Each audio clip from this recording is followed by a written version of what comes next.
வணக்கம் உறவுகளே. நான் உங்கள் ஐயனார் துபாய் அபுதாபியிலிருந்து. பாருங்கள், தமிழ்நாட்டில் ஒரு அமைச்சராக இருந்தவர் ஏடிஎம்கே கட்சியிலேருந்து டிஎம்கேக்கு வந்து டிஎம்கேல வந்து ஜெயிச்சு எம்எல்ஏவாகி அப்புறம் அவருக்கு அமைச்சர் பதவி கொடுத்தாங்க. யாருன்றீங்க? அண்ணன் சேகர் பாபு அவர் தான்.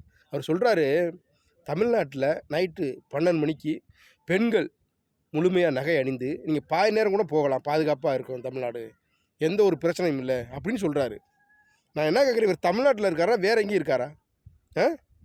ஏயா, தமிழ்நாட்டில் தினந்தோறும் அங்கே வெட்டுறேன், இங்கே குத்துறேன், இங்கே கற்பழிப்பு நடக்குது, அங்கே கற்பழிப்பு நடக்குது, பாலியல் பலாத்காரம் பண்ணுறான்னு சொல்லி டெய்லி செய்தியில் போட்டுருக்கேன். அப்போ செய்தியில் சொல்கிறது கூட பொய்யா?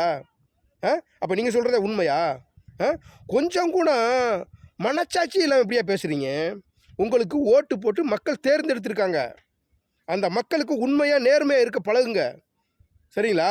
இல்லைன்னு வச்சுக்கோங்க, உங்களை எந்த பதவியிலையும் நீ வரவிட மாட்டாங்க. மக்கள் தெளிவாகிடுவாங்க.